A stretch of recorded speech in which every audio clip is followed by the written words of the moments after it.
Hey, everybody, and welcome to episode 47. Today, we're talking about getting out of your comfort zone, how to thrive when you're out of your comfort zone, why you freak out when you're out of your comfort zone, why you don't want to go out of your comfort zone, all of these amazing things.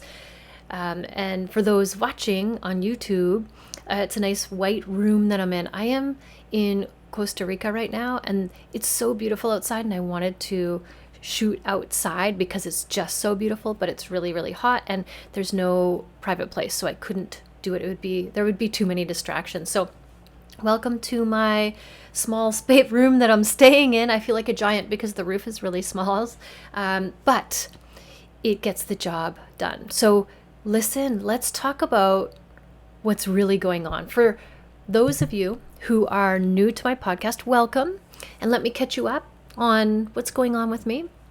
I'm currently traveling in Costa Rica and working. I'm doing the digital nomad thing for the first time ever, and I love it.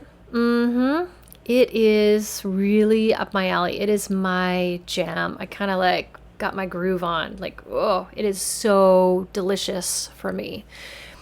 And in this experience of becoming a digital nomad, which means I'm just traveling around and I'm working while I'm traveling. So I'm not a tourist.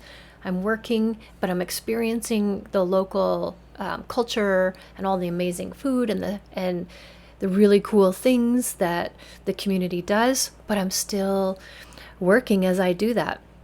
And so for someone like me, I feel like I've hit the jackpot. I have hit the jackpot here, my friends. So this is a good thing. But in this nomadic experience, every day is filled with me getting out of my comfort zone and not freaking out. The reason that you want to get out of your comfort zone is because when you're in your comfort zone, everything stays the same. Now, this is not a problem. If you are loving your life and you're super happy with where you are and the way things are going, it's not a problem. You just keep going, girl. Just you do you because it's working. But if your kids are older and now you have more time to yourself, they're kind of empty nesting you, ditching you, dumping you, and you're wondering, who am I? Where do I want to put all this time? I have all this stuff to give now. Where does it go? And what's my purpose in life? And what's up with my body? But getting out of your comfort zone is the way that you change. So if you do want to change, then it's going to be a requirement that you get out of your comfort zone. Here's why. Our brain is designed to do three things. One is to conserve energy. So how can I make stuff as easy as possible? 2, avoid pain. And 3, seek pleasure. That's what your brain is designed to do. And so when we think about getting out of our comfort zone, the brain is like, whoa, hold on, girl. That is not happening on my watch. Because the brain is now thinking that you're going to die. Something bad is going to happen because the brain wants everything to be the same. Why does the brain want everything to be the same? Because it's safe. We haven't died yet. So the brain is like, what we're doing here is safe. There's no harm coming to us, so we'll just stay here because it's known. Our brain loves the known. Our brain runs on predictability. It's always trying to predict if something is safe, how it will work out for us. Will it be exhausting, like too much energy? And that's just based on the way humans are designed to survive, but not based on today's world of how we thrive. Do you get that? That's a good one. I'm going to kind of say that again because that one really works for my brain. So our brains are designed to survive, but in today's society, we want our brains to be designed to thrive. And those are two totally separate things. One is just stay the same. Don't go out of your lane. Don't do anything different because your brain will freak out and it will scare you. And then fear comes in and then you just like, whoa, you get scared and then you stop doing it.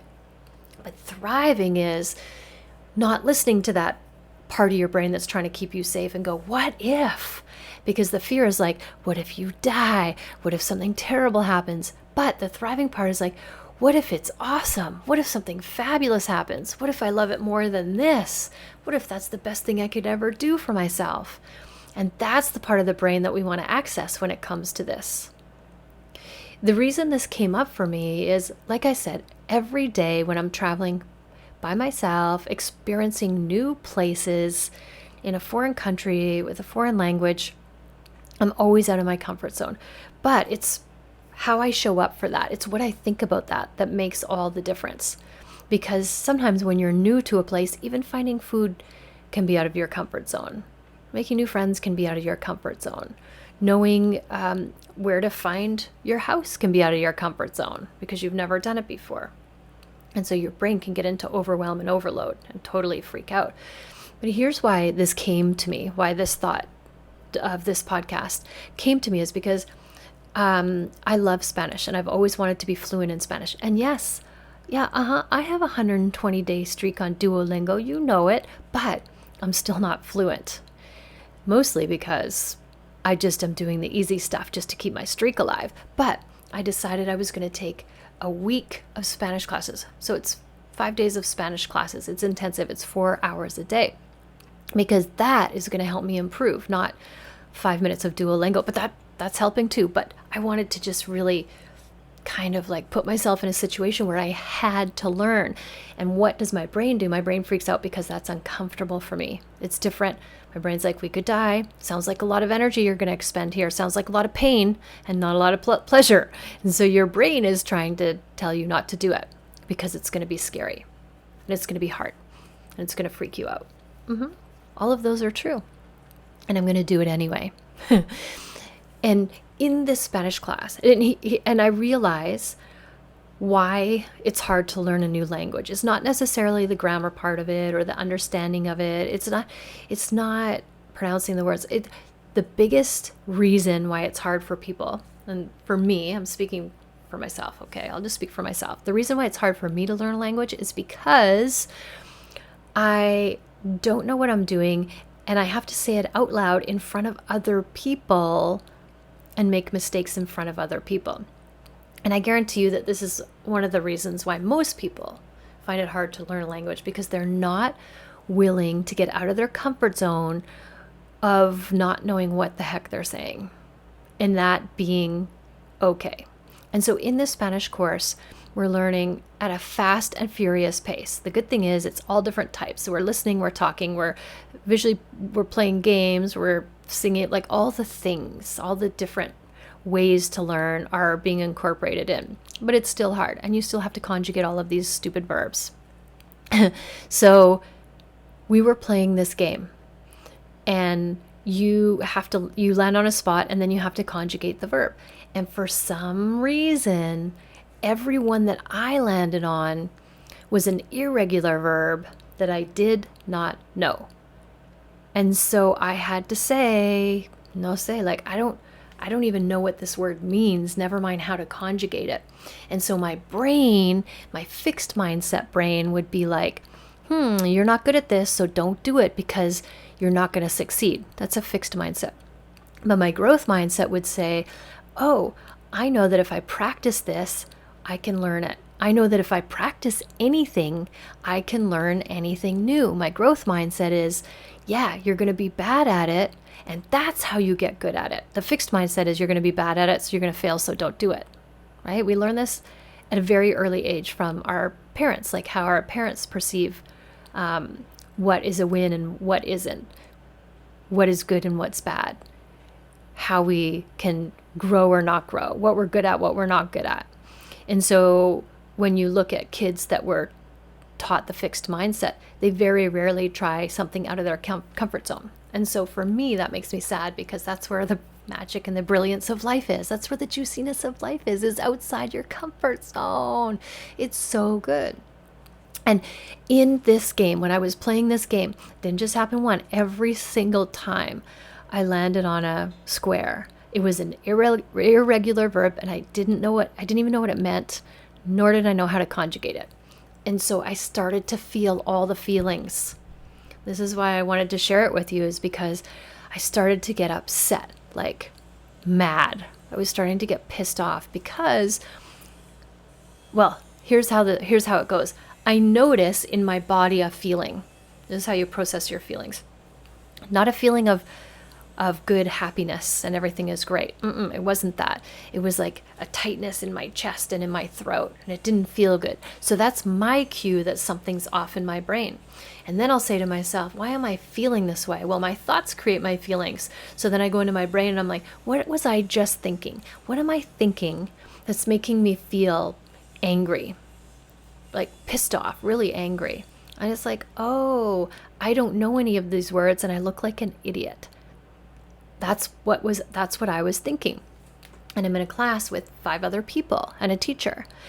And I can promise you that none of those people were thinking that, because they're just focused on their words that they're going to get, and them not, looking like the proverbial idiot that they think they're going to look like. But I'm not thinking that about them.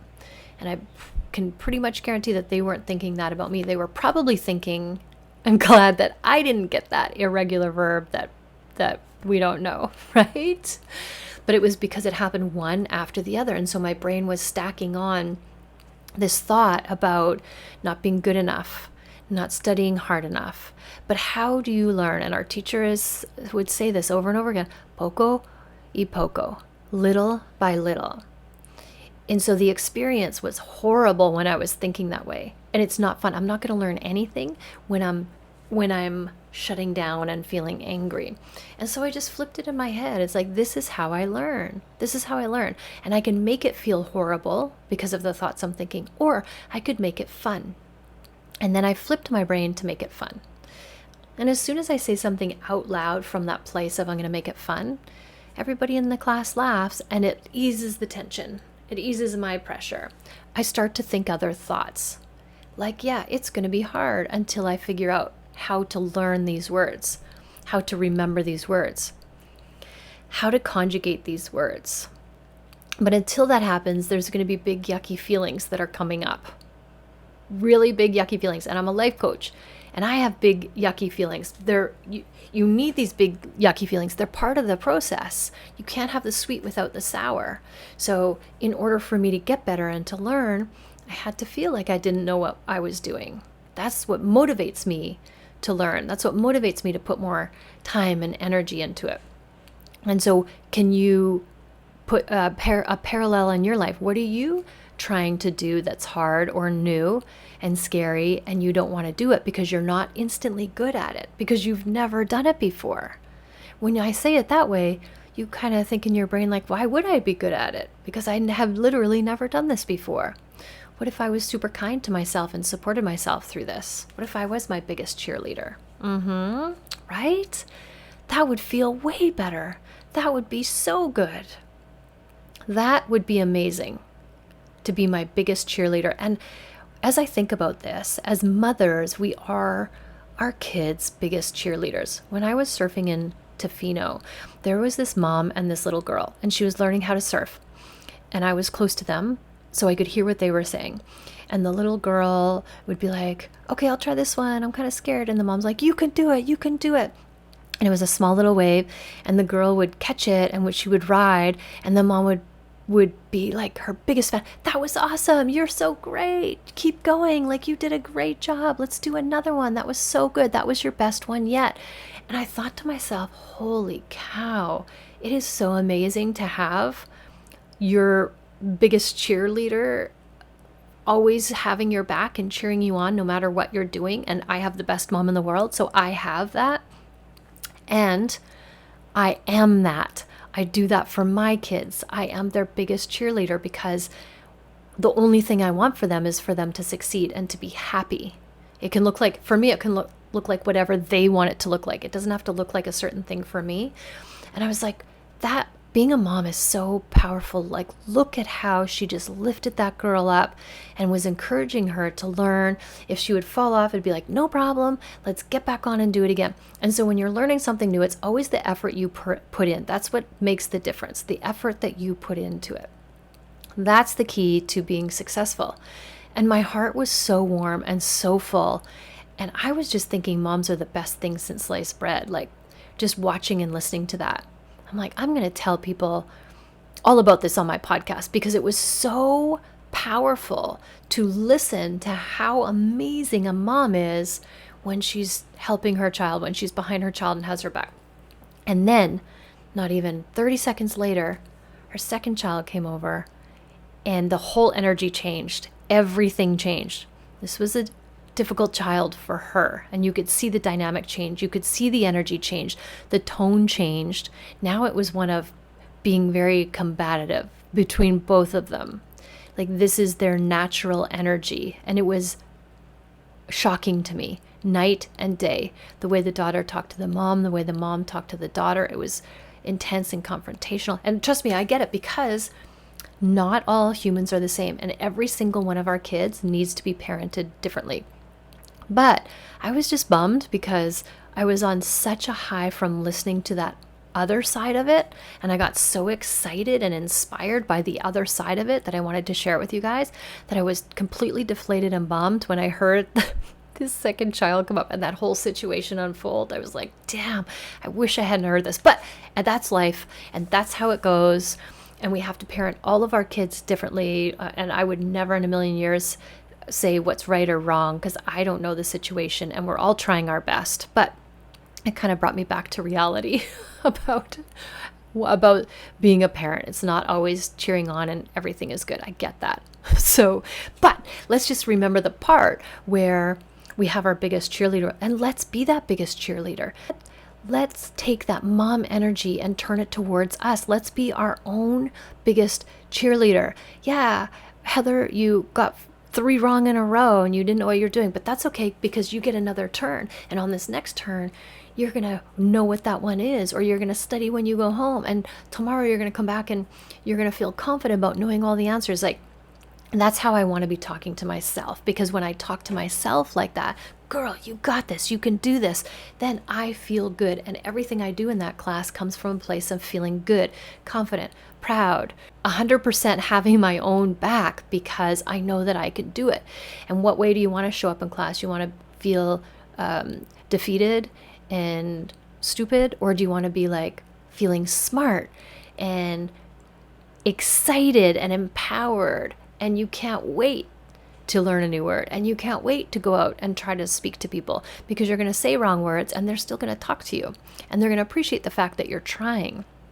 So this is how we can go out of our comfort zone and have our own backs. I promise you, anything you try to do and learn that's new is going to be hard, and you're going to fail at it probably several times, but that's okay, because that's part of the process. It's very rare for people to go out of their comfort zone, try something new, and be instantly successful at it. It's very, very rare. So let's just have the expectation that it's going to be hard and we're going to fail, and that's okay. That's part of the process, right? That is how we succeed, by just keeping going, by just believing in ourselves and trying again, picking ourselves up, dusting ourselves off, and trying again. It's the same with surfing. Like, I will surf and catch a wave and think this is the best thing ever. And the next wave I catch, Mother Nature will smash me into the ground and roll me around and then spit me out. I'll be, what just happened? And I'm going to go back and try it again. And that's how I get better. That's how I get better, is I take a licking and I keep on ticking, because I'm not just going to know how to surf. I'm going to have to do a couple nosedives and go through the rinse cycle a couple of times, but I'll learn from it, because I don't want that to happen all the time. That's how I learn. It was like, ooh, that was yucky. How do I do that differently so that doesn't happen again? Okay. The big feelings are going to come up. Just coach yourself on it. And for the record, I had to take a test at the end of that class, and I don't do well with tests. I'm pretty sure everybody here is probably saying, yeah, me too. I'm not a fan of tests, because instantly we put pressure on ourselves, which is again created in our brain. The pressure doesn't come from outside of ourselves.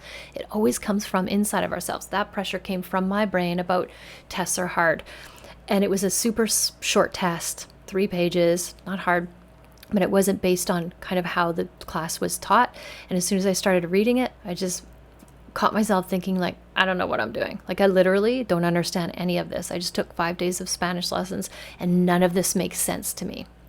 And so all I did was just refocus my thoughts and just went with, what do I know? just like little by little, what do I know? And I took the pressure off, because literally it didn't matter if I passed that test or not. It really didn't matter, because I was just taking 1 week. So the only thing that mattered was how I was thinking about myself, about the mark that I got on the test, which is, as soon as you realize that, you're like, this test doesn't mean anything. So what if I could just take all the pressure off of myself and kind of enjoy this test? What if I could think about it differently? What do I know? That's what I started with. What do I know? And I went around and picked all the words that I knew, and then I just did it little by little, poco y poco. Just like my teacher said, poco y poco. And I finished the test, and I actually got 97% of the test. I'm just telling you that for a flex, because it has nothing to do with nothing, but it made me feel good. It made me feel really good. And my one son, Santos, and I are having a competition to see who could be more fluent in Spanish. And, he's like a 17-year-old kid that learns really quickly, and stuff doesn't stick in my brain. So I'm telling myself that I'm a good learner. I'm telling myself that I can do all of this.